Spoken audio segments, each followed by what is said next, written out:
छतरपुर के सतबड़ी इलाके में दिल्ली के लेफ्टिनेंट गवर्नर साहब ने 1100 पेड़ कटवा दिए और 1100 पेड़ चोरी छिपे कटवा दिए रातों रात, किसी को बताया नहीं। वो पूरे का पूरा एरिया जो है इको सेंसिटिव जोन है। इको सेंसिटिव जोन में पेड़ काटना तो बहुत दूर की बात है। अगर एक पेड़ को ट्रांसप्लांट भी करना है तो आपको ऑनरेबल सुप्रीम कोर्ट की परमिशन चाहिए होता है। दूसरी तरफ दिल्ली के लेफ्टिनेंट गवर्नर जो भारतीय जनता पार्टी के नुमाइंदे हैं, जो आज भी भारतीय जनता पार्टी के कार्यकर्ता की तरह दिल्ली में काम करें, दिल्ली में पेड़ काटे, ये एक तरीके से दिल्ली को का पर्यावरण को खराब करने की एक बहुत बड़ी साजिश भारतीय जनता पार्टी और लेफ्टिनेंट गवर्नर साहब ने रची है। भारतीय जनता पार्टी के लोग और एलजी महोदय के दोस्तों ने वहाँ ज़मीन खरीदी, उनकी ज़मीनों के रेट बढ़ाने के लिए ये पेड़ जो है गैरकानूनी तरीके से काटे गए हैं। दिल्ली के छतरपुर रेंज इलाके में 1100 अवैध पेड़ काटे जाने को लेकर आज आम आदमी पार्टी उपराज्यपाल और बीजेपी के खिलाफ एक प्रदर्शन कर रही है। सांकेतिक प्रदर्शन है। पहले मैं आपको दिखाना चाहूँगा, देखिए कि यहाँ पर हाथों में पेड़ लेकर और यहाँ पर देखिए उपराज्यपाल की फोटो है, आरी से पेड़ काटते हुए यहाँ पर एक सांकेतिक प्रदर्शन किया जा रहा है। पहले मैं आपको तस्वीर दिखाना चाहूँगा। यहाँ पर आम आदमी पार्टी के तमाम कार्यकर्ता इस तरीके से हाथों में एक जो है पेड़ और यहाँ पर आरी लेकर जो एक सांकेतिक प्रदर्शन करते हुए नजर आ रहे हैं। इस वक्त मेरे साथ इस मुद्दे पर बातचीत करने के लिए आम आदमी पार्टी के प्रवक्ता घानिंदर भारद्वाज जी हैं। सर, आज क्यों प्रदर्शन कर रहे हैं और किसके खिलाफ कर रहे हैं? देखिए, दिल्ली के छतरपुर के सतबड़ी इलाके में दिल्ली के लेफ्टिनेंट गवर्नर साहब ने 1100 पेड़ कटवा दिए और 1100 पेड़ चोरी छिपे कटवा दिए रातों रात, किसी को बताया नहीं। वो पूरे का पूरा एरिया जो है इको सेंसिटिव जोन है। इको सेंसिटिव जोन में पेड़ काटना तो बहुत दूर की बात है। अगर एक पेड़ को ट्रांसप्लांट भी करना है तो आपको ऑनरेबल सुप्रीम कोर्ट की परमिशन चाहिए होता है। हम वहाँ पे मौके पे गए तो हमने देखा कि एलजी साहब ने पेड़ क्यों कटवाए, तो मौके पे जाके पता चला कि एक तरफ बड़े बड़े फार्म हाउस हैं, बड़े बड़े लोगों के, उनके फार्म हाउस को बचाने के लिए, उनके फार्म हाउस के दाम बढ़ाने के लिए दिल्ली के लेफ्टिनेंट गवर्नर ने रिच एरिया में 1100 पेड़ कटवा दिए और बगैर सुप्रीम कोर्ट की अनुमति के कटवा दिए। एक एनजीओ सुप्रीम कोर्ट में गई, उस एनजीओ ने सुप्रीम कोर्ट में जाके बताया कि इस तरीके से पेड़ काटेंगे। उसके बाद डीडीए सुप्रीम कोर्ट में जाता है, कहते हैं मैं सुप्रीम कोर्ट में पेड़ काटने की परमिशन दो। वही एनजीओ डॉक्यूमेंट प्रोड्यूस करते हैं, पिक्चर प्रोड्यूस करते हैं कि ये पेड़ काटने की परमिशन आज मांग रहे हैं। ये पेड़ तो 1 महीने पहले कट चुके हैं। उसके बाद ऑनरेबल सुप्रीम कोर्ट दिल्ली के लेफ्टिनेंट गवर्नर से पूछती है कि भी आपने पेड़ काटने की अनुमति क्यों दी, तो एलजी साहब कहते हैं मैंने कोई अनुमति नहीं दी, मैं साइट विजिट पर गया नहीं। फिर डीडीए के ऑफिशियल कोर्ट में एफिडेविट देते हैं कि एलजी साहब साइट विजिट पे गए थे, एलजी साहब के ऑफिस ने हमें पेड़ काटने की जो अनुमति है वो बाकायदा मेल पे आई, मेल उन्होंने डॉक्यूमेंट सबमिट कराई। एलजी साहब जब विजिट करने गए थे उन्होंने साइट विजिट पर उनकी फ़ोटो सबमिट कराई।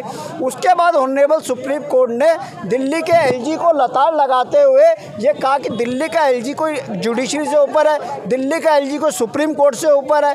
तो ये बहुत बड़ा एक सवाल ये कि लगातार ये मामला इतना संवेदनशील मामला सुप्रीम कोर्ट में इसमें सुनवाई हो रही है, ऐसे में लगातार सुप्रीम कोर्ट ने एलजी को ही फटकार लगाई, डीडीए के वाइस चेयरमैन को ही लगाई और 17 तारीख को जो बुधवार को सुनवाई हुई थी उसमें दिल्ली सरकार को ही फटकार लगाई है। केवल सुप्रीम कोर्ट ने इस बात को साफ साफ कहा कि दिल्ली के लेफ्टिनेंट गवर्नर सुप्रीम कोर्ट से ऊपर नहीं है, जुडिशरी से ऊपर नहीं है।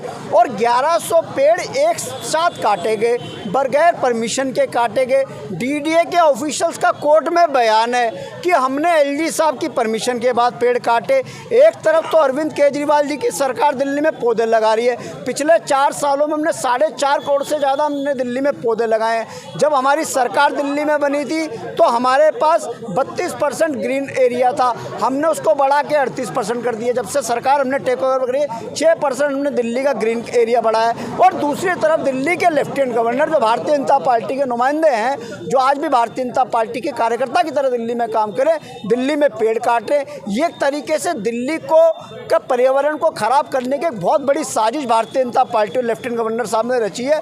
और हम डिमांड करते हैं, हमारी मांग है कि एक सीबीआई प्रोब होनी चाहिए। दिल्ली के लेफ्टिनेंट गवर्नर की क्या भूमिका है पेड़ कटवाने के लिए, उन्हें किसने पैसे दिए, उन्होंने किससे पैसे लिए, किसको फ़ायदा पहुंचा, इन सब बातों की जांच होनी जिन चाहिए। अधिकारियों ने पेड़ काटे उनकी रिपोर्ट पेश करें कोर्ट में। कोर्ट ने दिल्ली के लेफ्टिनेंट गवर्नर पे भी उंगली उठाई है।